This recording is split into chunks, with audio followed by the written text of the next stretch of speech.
धारा 370 और 35 ए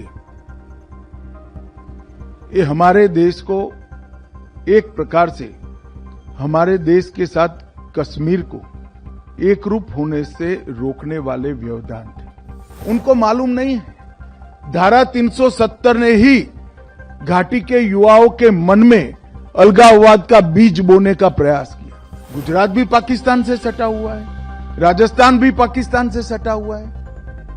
क्यों वहां आतंकवाद नहीं आया? कश्मीर के अंदर सालों तक आतंकवाद का नंगा तांडव होता रहा और देश मूक दर्शक बनकर देखता रहा। 2018 में 2100 घटनाएं पथराव की हुई थी। 2024 में एक भी घटना पथराव की नहीं हुई है। 2024 समाप्त हो चुका है और मुझे विश्वास है कि जो कुछ भी हमें गंवाया है वो हम जल्दी प्राप्त कर देंगे। जम्मू और कश्मीर केवल भारत का अंग नहीं है, ये भारत की आत्मा का अभिन्न हिस्सा है। धारा 370 और 35 ए ये हमारे देश को एक प्रकार से हमारे देश के साथ कश्मीर को एक रूप होने से रोकने वाले व्यवधान थे। उस वक्त भी डॉक्टर तंवर ने कहा, उस वक्त भी जनता ना चाहती थी ना लोग चाहते थे। संविधान सभा में भी बहुमत नहीं चाहता था कि धारा 370 संविधान का हिस्सा बने। खैर मगर बन गया। मगर कुछ दृष्टिवान लोग भी थे जिन्होंने जब हिस्सा बना तब टेम्पररी प्रोविजन लिखना जरूरी समझा। और मित्रों, जो चीज कृत्रिम होती है, प्राकृतिक नहीं होती है, नेचुरल नहीं होती है, वो उसका आयुष्य लंबा नहीं होता है। और नरेंद्र मोदी जी के दृढ़ संकल्प ने 5 अगस्त 2019 को धारा 370 को समाप्त कर एक कलंकित अध्याय हमारी आजादी का समाप्त करने, आजादी के बाद के इतिहास का समाप्त करने का काम किया। और वहीं से कश्मीर का भारत के साथ, बाकी भारत के हिस्सों के साथ ही विकास का अध्याय शुरू होता है। कई बार मुझे कई लोग प्रश्न पूछते हैं कि धारा 370 और आतंकवाद का क्या रिश्ता है? उनको मालूम नहीं है धारा 370 ने ही घाटी के युवाओं के मन में अलगाववाद का बीज बोने का प्रयास किया। मुस्लिम आबादी देश के कई हिस्सों में है। किसी भी स्थान पर क्यों आतंकवाद नहीं आया? फिर एक दलील देते हैं पाकिस्तान से सटा हुआ है। गुजरात भी पाकिस्तान से सटा हुआ है, राजस्थान भी पाकिस्तान से सटा हुआ है। क्यों वहां आतंकवाद नहीं आया? धारा 370 ने भारत और कश्मीर का जुड़ाव टेम्पररी है ऐसा एक भ्रांति फैलाने का काम किया, जिसने अलगाववाद के बीज बोए जो आने वाले दिनों में आतंकवाद में परिवर्तित हुए। और ये दुर्भाग्यपूर्ण बात है कि 40,000 से ज्यादा लोग आतंकवाद के बलि चढ़ गए। कश्मीर का विकास दशकों तक पीछे चला गया और कश्मीर के अंदर सालों तक आतंकवाद का नंगा तांडव होता रहा और देश मूक दर्शक बनकर देखता रहा। मित्रों, धारा 370 समाप्त होने के बाद आतंकवादी घटनाओं में 70% से ज्यादा कमी हुई है। वो ये सिद्ध करता है कि धारा 370 आतंकवाद की पोषक। 2018 में 2100 घटनाएं पथराव की हुई थी। 2024 में एक भी घटना पथराव की नहीं हुई है। 2024 समाप्त हो चुका है। 25,000 से ज्यादा पंच, सरपंच, तहसील पंचायत के सदस्य, जिला पंचायत के सदस्य चुनाव जीत कर आए हैं। अपना अपना गांव, अपनी अपनी तहसील, अपना अपना जिला चला रहे हैं। वहां पंचायती राज लोकतंत्र पाताल तक गहरा चला गया। लोकसभा के चुनाव हुए, विधानसभा के चुनाव हुए। 33 साल में सबसे ज्यादा रिकॉर्ड मतदान अगर कभी हुआ तो अभी हुआ है। अब इंडस्ट्री भी जा रही है। 2 करोड़ 11 लाख टूरिस्ट जा रहे हैं। एक साल में 2024 में 324 सीरियल या फिल्मों का फिल्मांकन कश्मीर में हुआ है। जो एक जमाने में 60 के दशक में हुआ करता था, वो आज शुरू हो चुका है। 33 साल के बाद घाटी में थिएटर में नाइट शो चला है।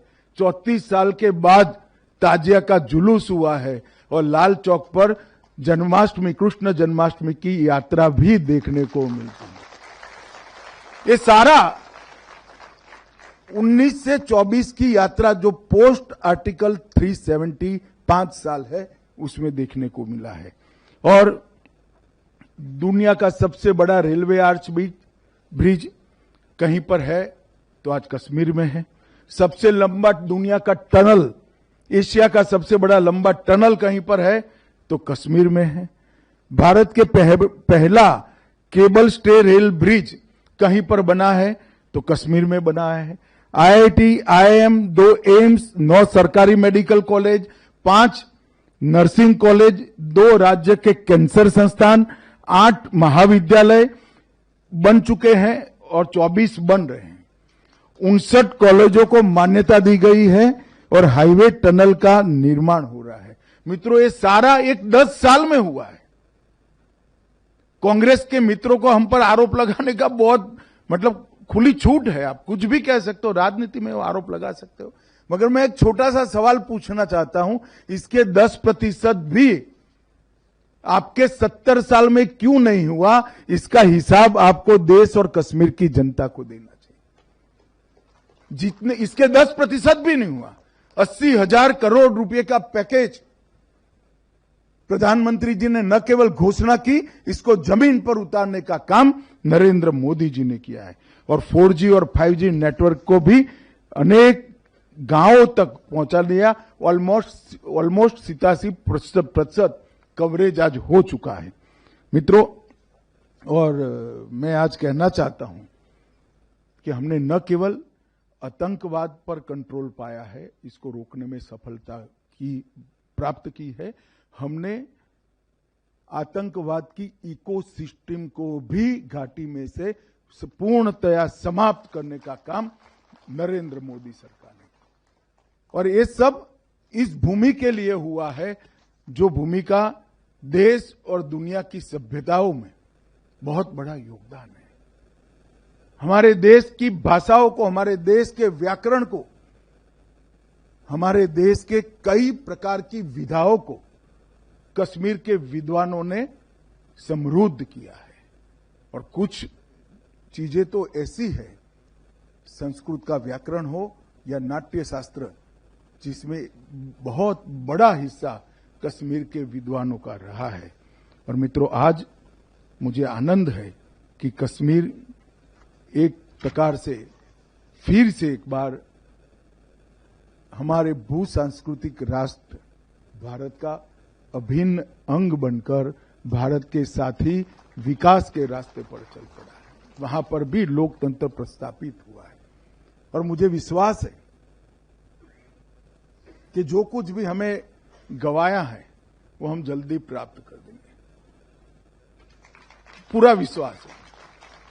न केवल भौतिक विकास, कश्मीर की सांस्कृतिक ऊंचाइयों को भी हम बहुत जल्द प्राप्त करेंगे। आधुनिकता को तो स्वीकारेंगे ही, मगर हमारा चीर पुरातन जो गौरव है उसको भी प्राप्त करेंगे। इतिहास के वो अमर पन्नों को फिर से एक बार सृजित कर कर जमीन पर उतारने का काम भी कश्मीर की जनता करेगी, इसका मुझे पूरा विश्वास है।